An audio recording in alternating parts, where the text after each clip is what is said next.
கருமேகம் போல நீர் இல்லை, அலைக்கடல் அடங்குமோ?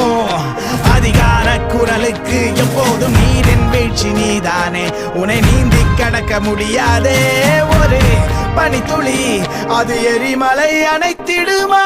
வேட்டுக்குடியின் கூப்பாடு இனி நாட்டுக்குள்ள கேட்காது, இன முகவரி அது இனி விழித்திறந்திடுமே.